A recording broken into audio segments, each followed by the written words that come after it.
Hey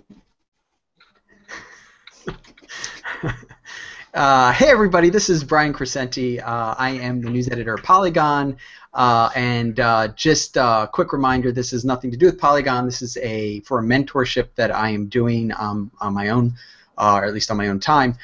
Today we're joined by Andrea, who is the mentee in the mentorship program. Also by three reporters who have graciously volunteered to come and talk to Andrea about what it's like to be a game journalist. Let's sort of go around. I'll let everybody introduce themselves. Well, you guys don't know what order you're in, so I'll point. But let's start with Stephen Totilo. Stephen with Kotaku.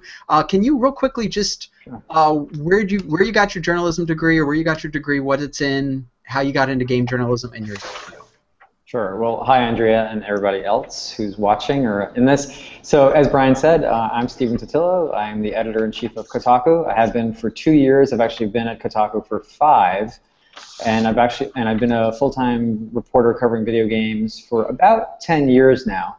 I went to college, went to NYU, got a bachelor's in English. Didn't really know what I was going to do. Had some inkling of journalism, but didn't really settle into that until the next year when I got my master's in journalism from Columbia, from their graduate school of journalism. And they bounced around a little bit, did some non-journalism things for a little bit there, did some freelancing, and then settled into this full-time reporting stuff. But yeah, master's in journalism from Columbia is what you were asking about. Tracey, can you kind of go through the same?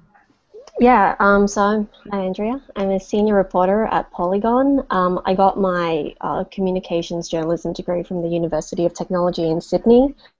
And I got into games journalism at the end of my first year of college. I would go into news agencies, buy a copy of every magazine on the shelf, regardless of genre, gaming, men's mags, women's mags, health, whatever, and then flick through them and see if there was anything that interested me, and gaming was one of them. So I just started pitching, started getting work, and sort of built up, and by the time I graduated, I received an offer from Kotaku Australia. Did that for about 9 months, then received an offer from Polygon. And so I've been with Polygon for about 2.5 years now. Mike? Hi, I had my audio drop out a little bit, so I don't know if that was me or you, but holler if you don't hear me. I'm using some little Bluetooth headset here. I'm Mike Snider. I'm a tech reporter at USA Today. I joined USA Today in 1990 after a few years of doing general assignment reporting work covering courts, police, politics, all this kind of stuff. Came here as a medical reporter and went to my first consumer electronics show, I think in 1993, and there was a big to-do about the price drops of the Sega Genesis and Super Nintendo. At that time, I was there to cover stereos and TVs, and my editors wanted a story on video games. I'm like, well, I don't really know much about video games other than what I'd done in arcades. So I did my first story there, and then at that point, we began covering more what we called home tech, where things like Prodigy and America Online became popular, and what led to, and then people beginning to eventually get better internet connections. So I moved from a medical reporter to a tech reporter, and I've been doing that in different degrees here at USA Today for more than 20 years. Wow. It's impressive. I'm Brian. I got a bachelor in English and another in journalism at the University of Maryland, College Park. Worked at newspapers straight out of college up until, I don't know, 8 years ago. Actually, I don't know how long, but maybe about 15 years. Worked at a bunch of newspapers doing police reporting and crime reporting. And near the tail end of that, I started doing some video game reporting on the side for the newspapers I worked for their feature sections. That led to me creating a little blog, which somehow got the attention of Gawker, and they hired me to run Kotaku, and I did both of that and the Rocky Mountain News, which was my last paper, for a while, and then moved over to Kotaku full-time. Stayed there until I finally found an amazing person to run Kotaku, Stephen Totilo. No, not really, but yes, kind of. And then moved over to Polygon as the news editor. Andrea, I know you had a lot of questions. I think maybe the best thing is for you to sort of ask your questions about, this is all coming on the tail end of that video I did about the elements of journalism.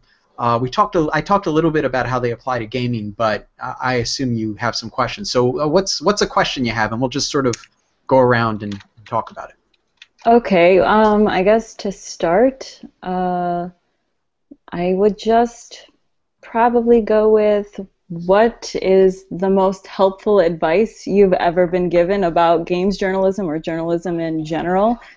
And we can just kind of start from there. Who wants Anyone and everyone. Who wants to start? Anybody? Well, Okay.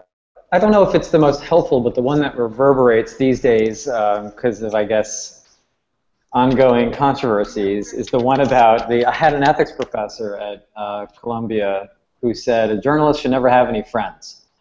And it was extreme, but where he was going with that was, he said, your job is to report the truth and let nothing get in between you and bringing that truth to readers. And one of the things that he saw as a potential impediment to reporting the truth was the fact that you might feel bad about what you were doing, and you might feel like you were going to offend somebody, hurt somebody's feelings. And if you were friends with somebody and inevitably you were going to be seeking the truth, you would inevitably be hurting their feelings in some way, and you would feel compromised, and you would feel worried. And we wondered, like, did he mean don't have friends on the beat you're on? And he's like, no, just don't have any friends at all. Now, this guy is a former Washington Post city editor.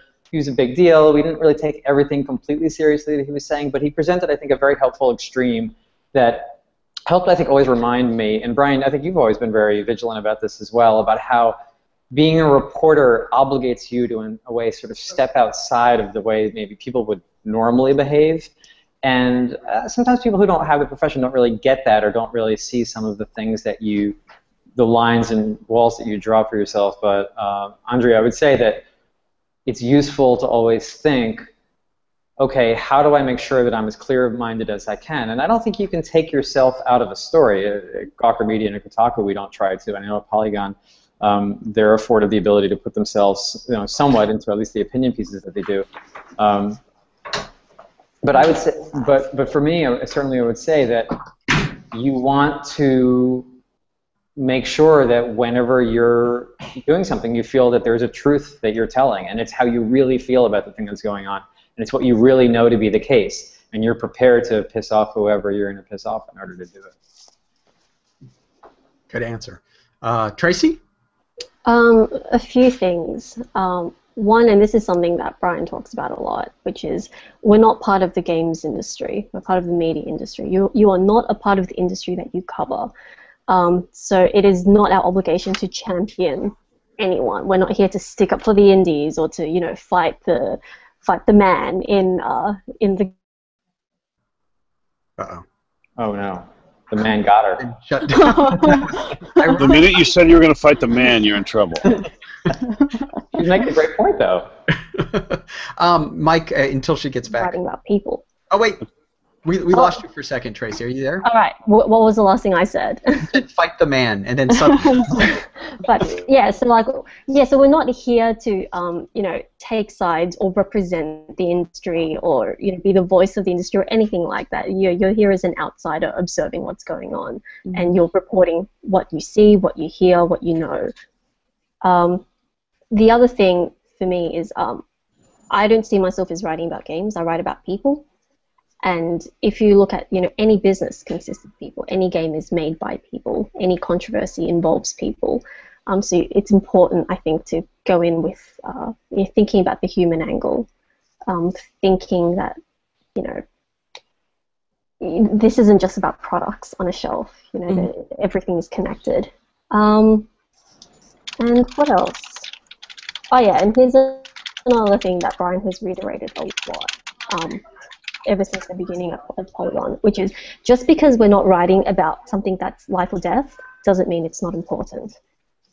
Just because the stakes aren't as high as, say, a federal election or a war in a part of the country doesn't mean that you get to be sloppy. You don't get to be sloppy. You still have to fact check. You still have to be accurate. You still have to do the right thing by people and the right thing by your audience.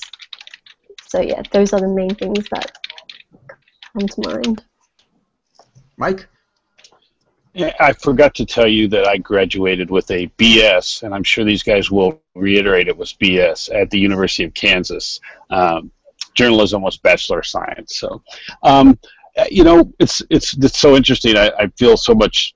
I'm obviously older than you all, and some of these idealistic things we are talking about, we don't talk about in our newsroom anymore.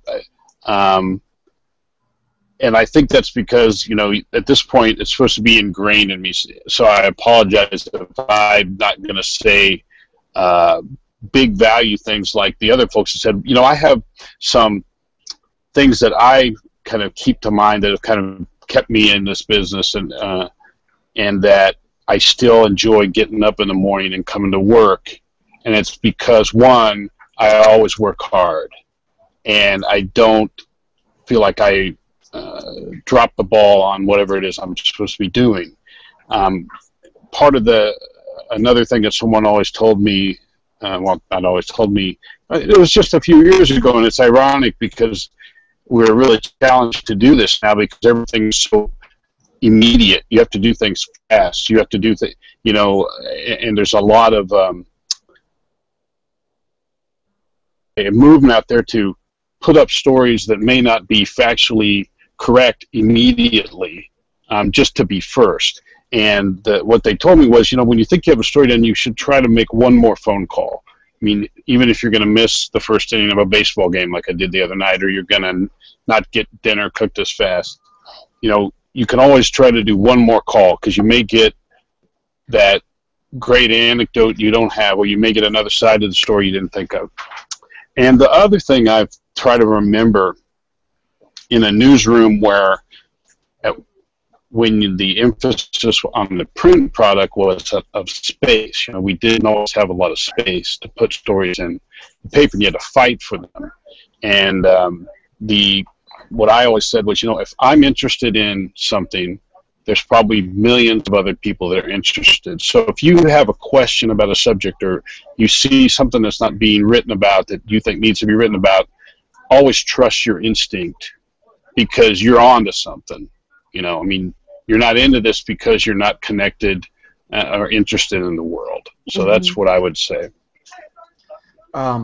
So I'm sort of on the same side as Mike in terms of the things that pop to mind for me. They're sort of more specific and action-driven, but the things that I always think about, one was, and keep in mind I was a police reporter, so this really was a part of that, but and you can apply this, I think, to anything, but the idea that if you're going somewhere, if you're going, in the case of a police reporter, to the crime scene, or in the case of a game journalist, to an event, or to, you know, check out something, you should come away from that with something that you couldn't have gotten over the phone. And that was something that was drilled into me for years doing this or doing that. And I think it really does lend itself to, like I said, all sorts of reporting. You don't want to just go there and do an interview and not keep your eyes open and not look around. And in doing that and kind of looking around and keeping your eyes open, you might stumble across other stories. So maybe you'll find developers who are able to talk about things that aren't maybe directly connected with what brought you there, and you'll get a side story. The other thing is sort of, I think, what Mike sort of touched on, which is the whole the accuracy thing. I had an editor tell me once, I can't remember how he put it, I think he said something like, you could break the story of a president being assassinated, and if you spelled his name wrong, no one's going to care. Now, that's an exaggeration because not true. But the point he's making is check all the little nitty-gritty stuff, because as journalists and frankly as readers, it will drive everybody nuts if you have this massive story. Oh, Ian joined. I think I did forget to tell him, by the way, it was Pacific. Hi, Ian. So yeah, check your facts. Make sure they're all right. Make sure you get every little thing down. There's some really interesting things that I think a lot of people have done over the years. I worked at a newspaper. I can't remember which one it was now. It was a pretty big one though. They went through this whole issue where for some reason there were a lot of mistakes getting into the paper. So for a while we had to put physically in brackets in our copy the letter CQ, which means check, next to every single name, every single age, and every single phone number. And if those were ever wrong, you would get in so much trouble because you had to be triply sure they were right. And you can imagine how much people loved having to do that and how much the copy editors loved having to take that stuff out. But yeah, you got to get those things right. Before you go to your next question, Ian, are you there and can you hear us?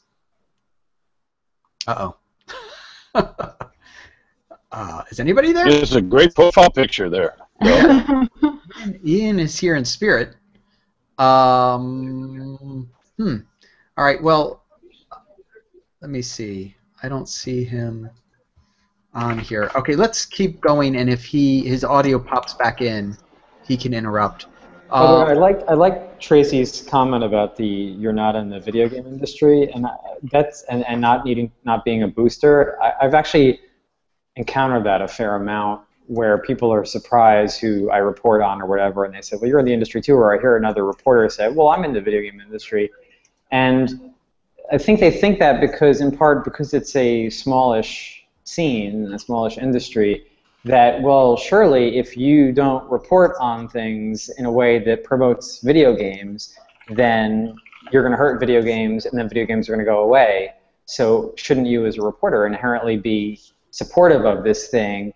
And there's a sort of logic to it, but it's a logic that doesn't really wash and doesn't really fit with that need to be able to step outside. And I always say back to those people, would you consider that anybody who is a White House press correspondent is in the presidential administration? Are they in the government? No, of course not. They are there to witness and report and what have you. But if you do continue to pursue reporting about games, I think that's something that you'll run into a fair amount, especially as you're sort of working your way through, where people will assume that you consider yourself a member of the gaming industry and operate from that vantage point. Right. There will be, I think, at least once in your career, you'll have to deal with a PR person who is shocked that you wrote what you wrote because or you wouldn't take down a story or change a story because it could in some way harm a game. A game, yeah. And they don't understand why you would ever want to do that. Which, of course, we don't, but we also don't want to not harm it. We want to be neutral in our approach. Fair. You want to be fair. Yes, exactly. Okay, so, Andrea, what next question do you have? Sure.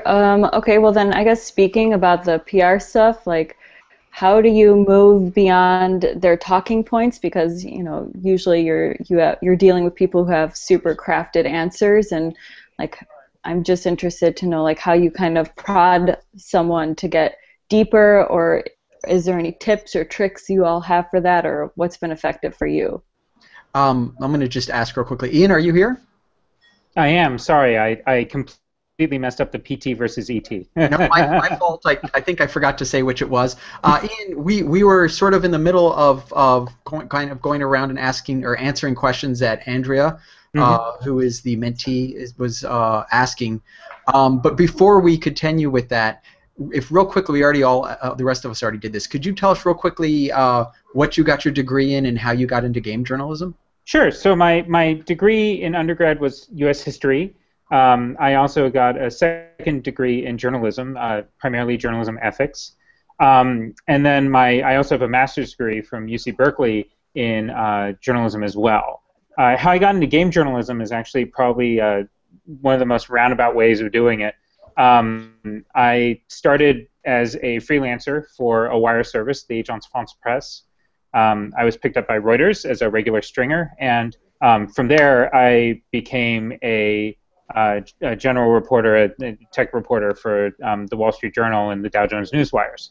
And so my assignment was to cover Apple, Dell, HP, and the video game industry. And so over time, as the journal kind of evolved and they kind of figured out new roles for everyone, my role turned into less and less of other things and more of video games. And so by the end of last year, I was Apple and video games, and then beginning this year, I was just video games. And now that I'm at Cnet, I've once again added to the list, and I'm doing social media and video games. But somehow there seems to be the same thing kind of in my orbit, which is the video game part. All right, so Andrea had just asked, and we're going to kind of go around and all answer. We could start with Mike, but Andrea just asked how you sort of get beyond the press release in, I guess, both interviews and in writing stories when they are so sort of on message. So, Mike, if you want to start that off. Sure. Well, you know, what I'm assuming you're talking about, like, we have a chance to do an interview with, let's say we're interviewing the folks that worked on Destiny, which just came out.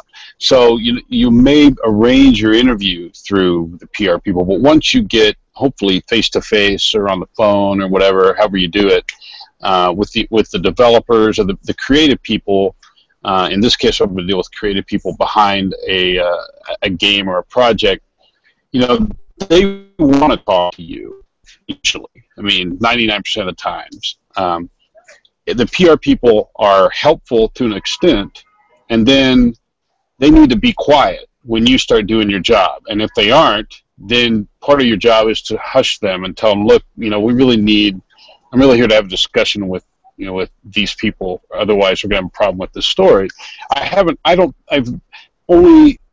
can't even think of a time where I didn't get to talk about what I wanted to talk about with the people that I was now there may, and I even will say, you know, when I'm done, is there something you wanted to talk about that I wasn't smart enough to ask you?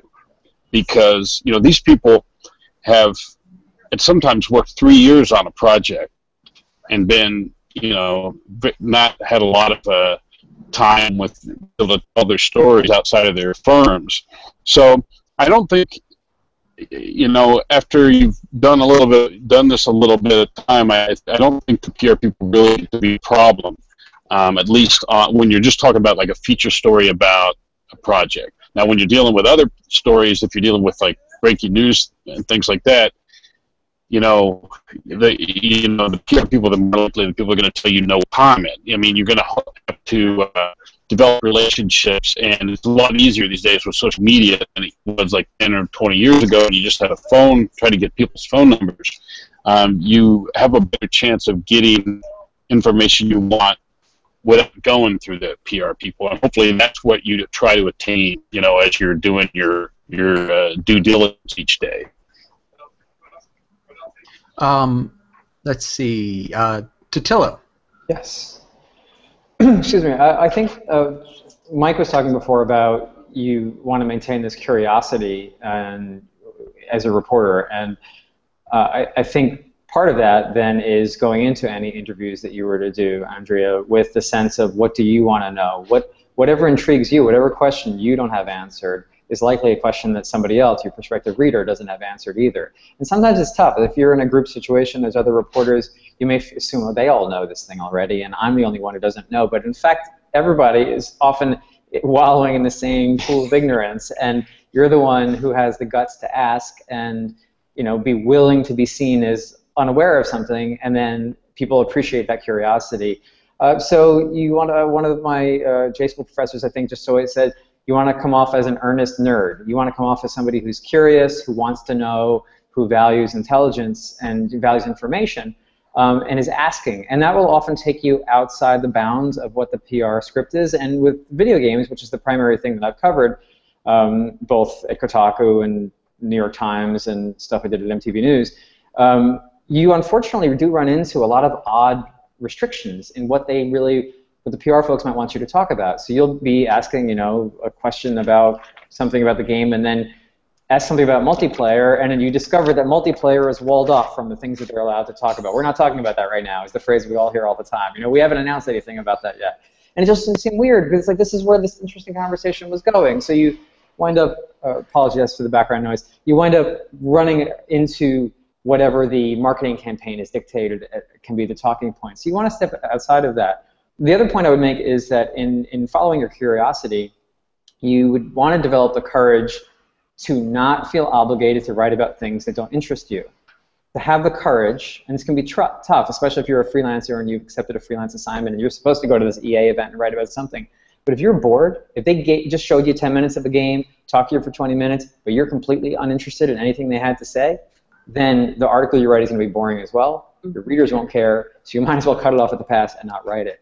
And therefore, think about what interests you as much as you can even before you go. And I find that playing a game for 5 minutes at an EA event or a Ubisoft event often doesn't give me enough information to be able to have a meaningful and satisfying conversation with a developer or a producer of a game. And yet, when I've played the game in full, I can have much more interesting conversations. So even have the courage sometimes to not be in the race to report about a game before it comes out, but be one of the few people reporting about the game after it's out, when you'll have a lot of expertise and you'll have much more interesting conversations. Again, if it interests you, it'll interest somebody else. Tracey? Yeah, I'd like to second everything that has been said so far.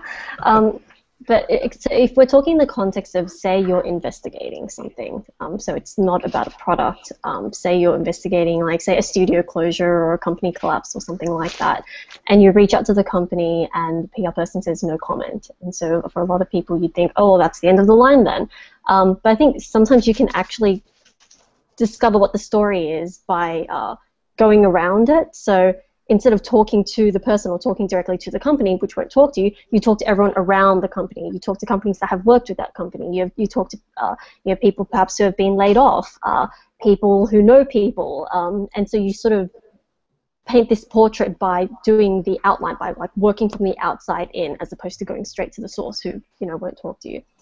And that has worked out for me many times. Like when I wrote about a company collapse in Australia, the director of the company initially would not talk to me, so I went to everyone who was laid off, and then after interviewing each of those people, I'd ask them, okay, who can you refer me to? Tell me, someone else you've worked with who might have information. You talk to other developers they've worked with or distributors they've worked with, and then bit by bit you figure out what the story is until you have pretty much the whole thing. Then you go back to the source that wouldn't talk to you and say, okay, I now have all this evidence that tells me this story. Now, if you don't comment, fine, I'm going to run it as it is, but if you would like to, have a chance to, I guess, refute any of this or offer your point of view, then now is the opportunity to do it.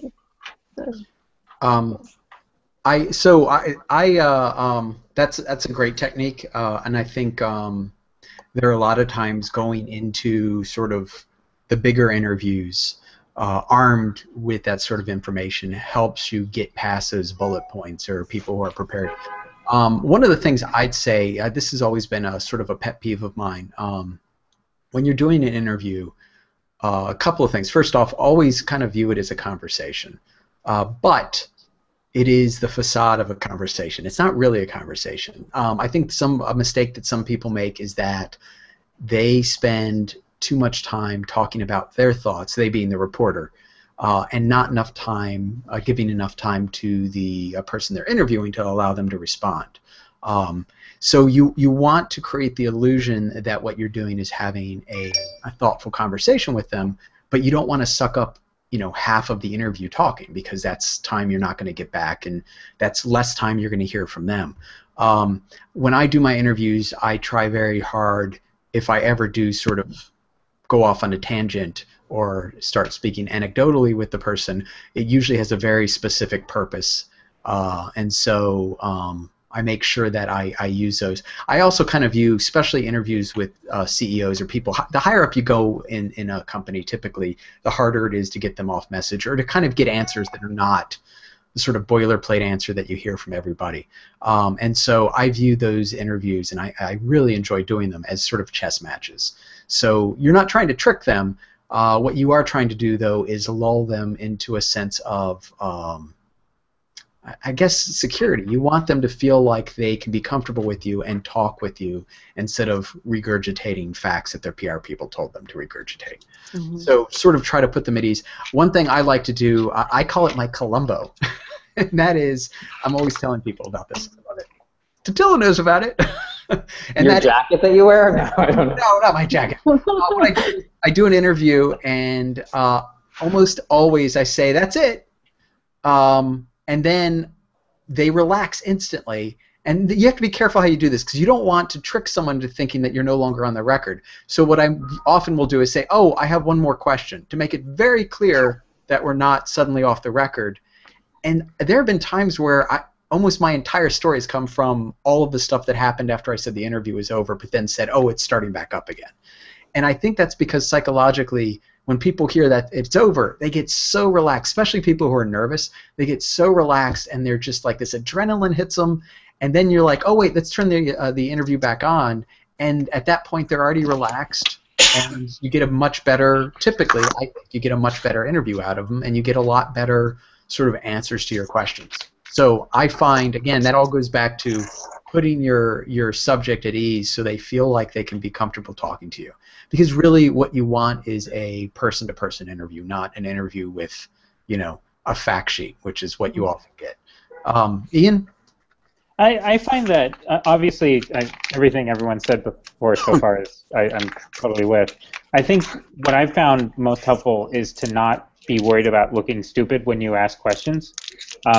I will often ask the obvious questions, primarily because I'm curious to see how they're different from what I might expect, and also I ask the same questions often in multiple interviews because I'm curious how people respond differently.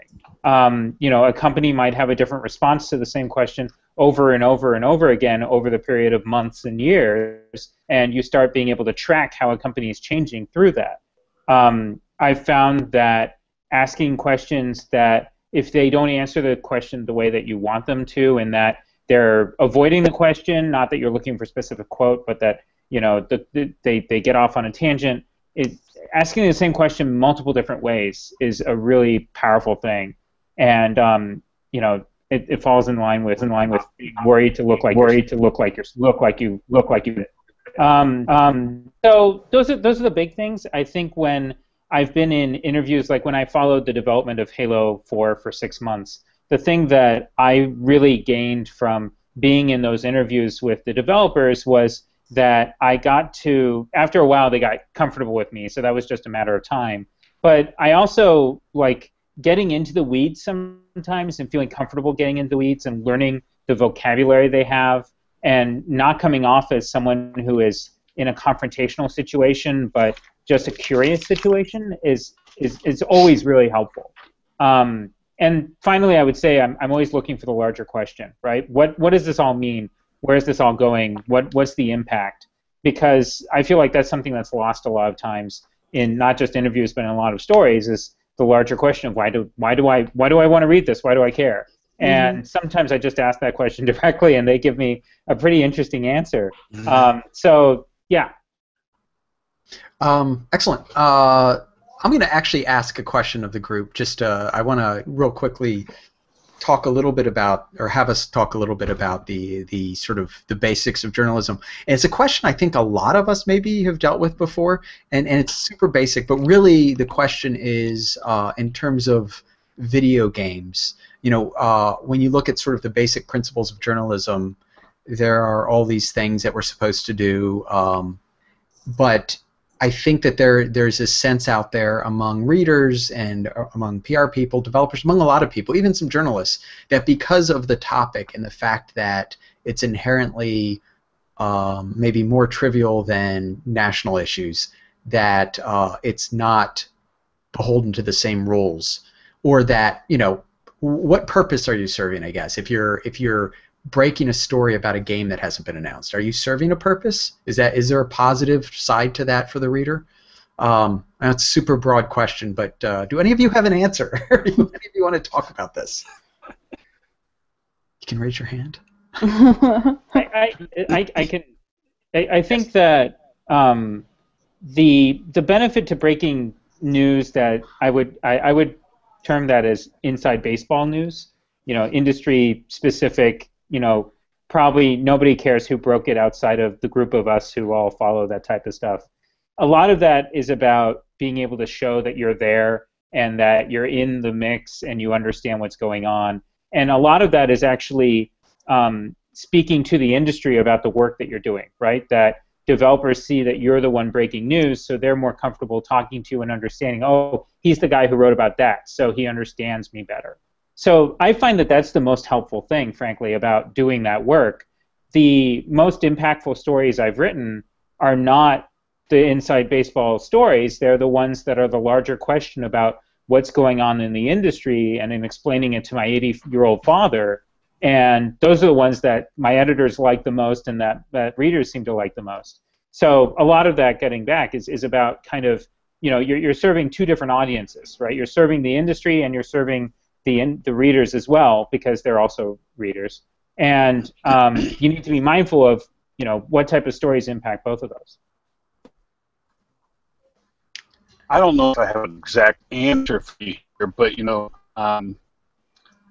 I cover all of technology, and in a way, when you have a story like, for instance, when I get to break something about, I think I did stories on like the Grand Theft Auto franchise. I mean, basically, they give you that story. I earned it by being here and writing for years or whatever. But they chose, and some other time they'll choose someone else.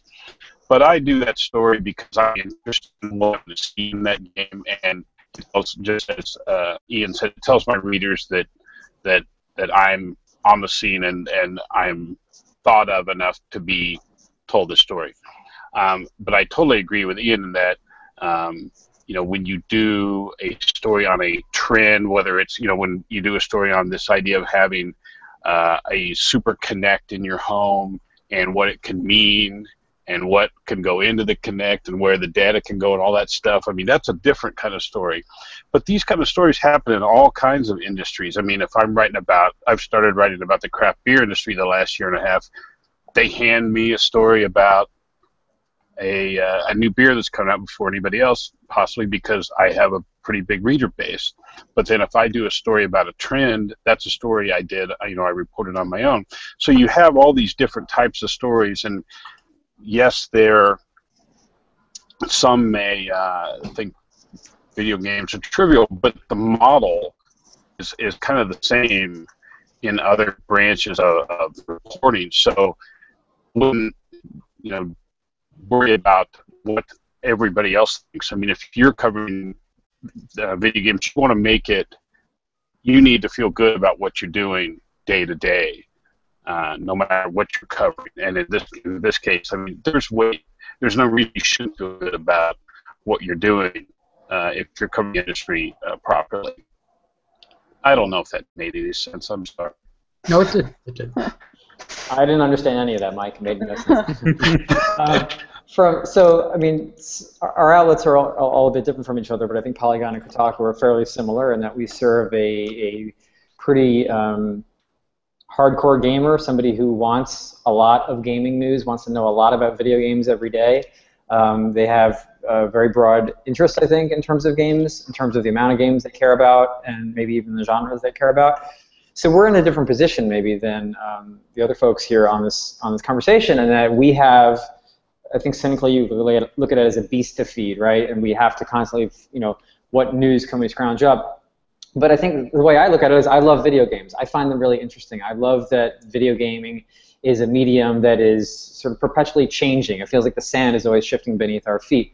And it's exciting, and it's this confluence of so many creative impulses and business impulses, and the people that make games are, sort of far-flung. We don't really have a good grammar for discussing a lot of the things that are wonderful or problematic with video games, and we're developing all that as we go along. So there's so much stuff that's interesting, and you want to tell the truth about all of that. And when you're an outlet like a Kotaku or Polygon, you're trying to set up the alert that, hey, I'm interested in the truth, and you want to do that as an individual reporter as well.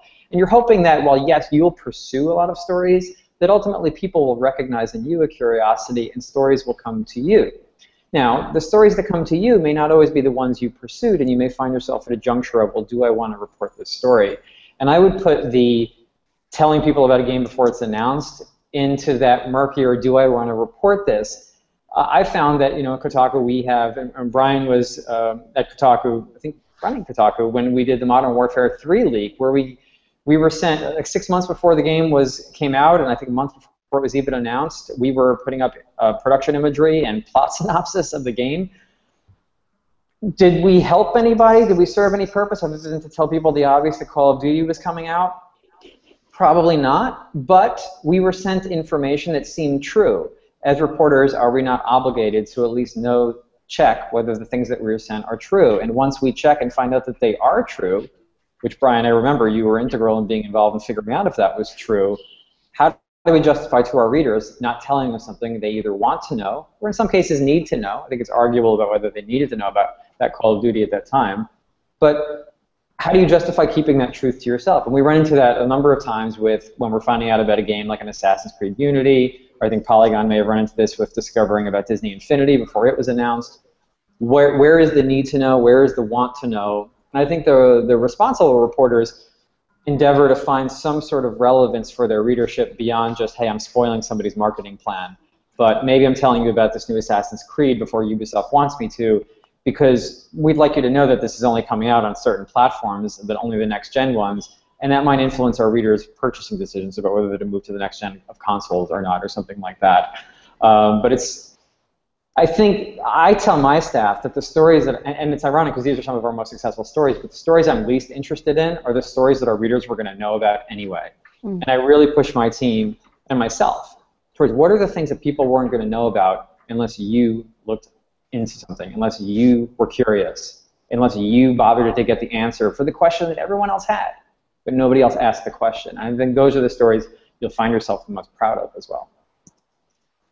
Tracey? So when I talk to people about what I do, I often get the response, "Ugh, they just play games all day."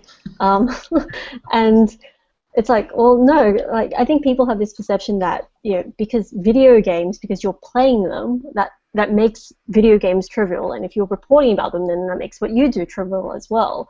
But what they fail to, I guess, recognize is that this is a multi-billion-dollar industry, and that people care about these things, and if people care, then it matters. And it's all relative. Like if you're passionate about video games and you love it enough to regularly spend a lot of money on it, then that's important to you, and you're going to want to know about it. And if you're totally checked out from politics, if you're totally checked out from sports, then you could say that, well, that's trivial. I mean, it's just politicians making fun of each other, or trying to one-up each other, or it's just sports teams having like sex scandals, or someone called someone else a bad name or something like that. And you could say that that's trivial, but again, it's all relative. If it matters to you, then it's important. And if something is important to someone, then I think you as a reporter, you have to do what's right by your reader. You have to be truthful, you have to be honest, you have to be fair, you have to be accurate. You have to approach it as a journalist. You can't just think, well, it's just video games, so like, who cares? We just do whatever we want. Like you can't be sloppy. Everything is going to be trivial to someone, and likewise, everything is going to be important to someone. And if you've chosen to report on a particular beat, do it at all.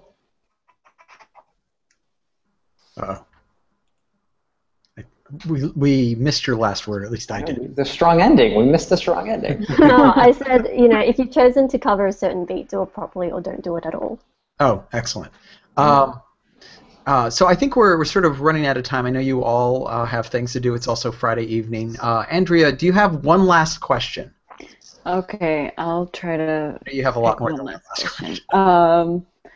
Okay, so I guess I'll just go with, like, if you could change, or is there anything about gaming journalism that you would like to change, or something that annoys you, or, anything like that? Yeah, what would you change and why? Brian's really annoying. Who wants to take that first? Okay, I'll go first. I love the fact that the enthusiasm directed towards video games draws people into a profession that maybe they would have never considered, journalism. But I would love it if more people who take that route would invest a bit more time in sort of going back and looking at the history of journalism and sort of the principles and all that sort of stuff, but also that if it's something that they're interested in, that they stick to it. I think it's gotten better, but there was this whole period of time for, it seemed like 5 years or so, where everybody was coming into the game industry as a writer, journalist, and then using that to somehow find a position in the game industry and then go over to the game industry. And I find that so disappointing, not because someone might make that decision, but because maybe people don't view journalism as a profession that they would either want to do or that could support them. I think probably everybody on this call, would probably argue that it can support you and it can be very fulfilling. I love journalism. I happen to like games too, but what I always tell people on the news staff at Polygon is my hope is that if video games cease to exist tomorrow, they would all have no trouble finding a job because they're all journalists first. And that's what I would want from anybody who covers video games, for them to start out as journalists. All right, somebody else. Two things that come to mind that I would love to change. One is there aren't enough outlets. There are a lot of people who want to write and report about video games, and although actually I think more people want to do criticism of video games than want to report, and so maybe that's the third wish, is that there can be more of a delineation between those who feel that what matters to them is criticism and reviewing versus those who want to do reporting. I found fewer people are interested in the actual reporting. But there just aren't enough outlets right now. And so there's a lot of talented folks who reach out to me. They have an interesting story that they want to write. And I'm cognizant of the fact that there's not many places. I could give them freelance opportunities, but I don't have a whole lot of room to keep bringing in full-timers. And I realize that there's not that many other places that they can go. So my hope is that there are more and more pathways for people to find financial success in order to be able to write about and report about video games. And I don't know exactly how you accomplish that, but hopefully at least our own respective outlets will continue to support this kind of work. The other thing I want is connect to something I said before, which is that I hope that collectively and individually, more and more people who report about video games recognize how boring a lot of the stories we've reported are. For a long time, reporting about video games was only trade journalism, or was primarily trade journalism. And we are speaking to millions and millions of people, most of whom don't have any investment in the success of a company, but really just would be interested in stories about human beings doing interesting things, and would be interested in stories about unusual creative work. And those are the stories that I think have the best success of reaching out to more and more people, and also really just to touch people in a meaningful way. And I think at times when you see skepticism or scrutiny of games journalism, you see people criticizing an outlet and saying, oh, look at this stuff, how could they be running this stuff? It's because there's not a real clear sense of what matters. And I think games reporters are still sort of working that through. There was a time when a game going gold was a story that everybody would report about. It's a ridiculous non-story. Nothing actually happens, and who cares? And I think if all games reporters, including aspiring ones like you, Andrea, should look at outlets and look down their front page or their the newspaper or whatever, and tell yourself, which of these stories are you even interested in? And you should hopefully find encouragement in that and think, I can do a more interesting story than this boring drivel that's on this site or wherever else. Because really the bar is set low in terms of interesting stories, and you can get over that if you can find a good narrative to tell. Next. Anybody else?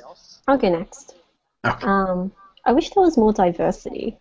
Like often I'll be at a media event and I'll either be the only woman there or there'll be one other woman. And it feels uncomfortable sometimes, like to be in a room where there are like 30 guys who are all from media outlets, and then I'll be the only woman there, and there's just this sense that, maybe I shouldn't be here, maybe I don't belong.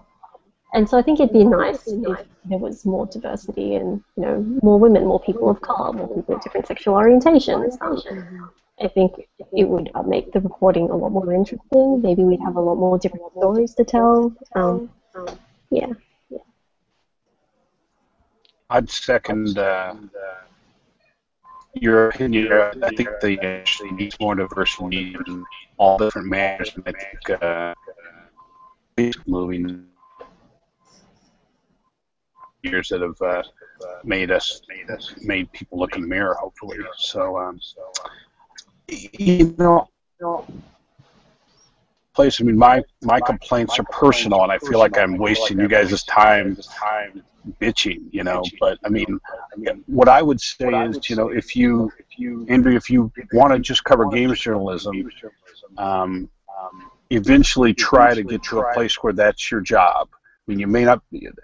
I will say I'll go back on an advice thing, because I don't know what your situation is. You may already have an internship or whatever. I don't know.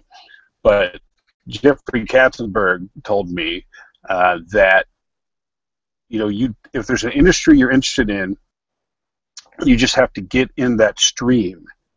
You may not get on exactly where you want to be immediately, but you will. If you get in that stream, you can move to your destination.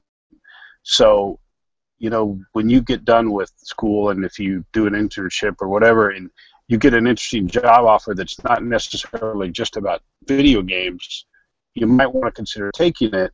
And then when you get in, depending on the outlet, like in my case, I have my colleague Brett Molina loved games, but he was a news assistant. And eventually I learned that he liked games, and we created a game blog, and he's a full-time reporter who covers tech and games.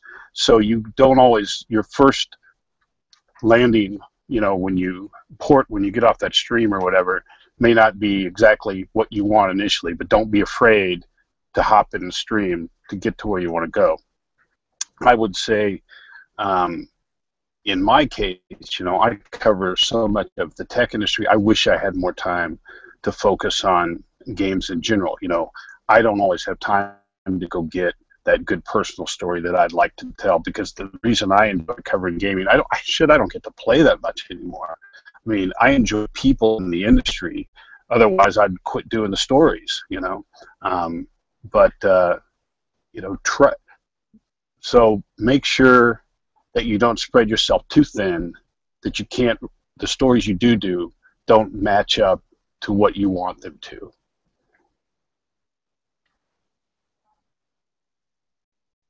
Now everybody's muted in silence.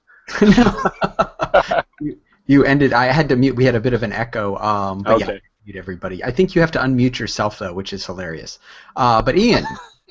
Yeah, I'm unmuted. You're unmuted. Excellent. What do you have to say about this? I'd say the hardest thing I've had to run across since I started covering the industry is that there are some very strong partisan lines and cheerleading that I feel like I run across quite a bit. And it's not specifically about blogs versus newspapers or whatever, or the quality of journalism. I feel like that outside the core group of kind of reporters that I've gotten to know, there's a lot of energy that goes toward propping something up that maybe, I don't know. An example would be when I was at the PlayStation 4 launch, which was really interesting. I sat down, and next to me was a guy from a blog I'd never heard of who said, by the way, just I'm not a journalist. And the minute I thought to myself, okay, so why are you here?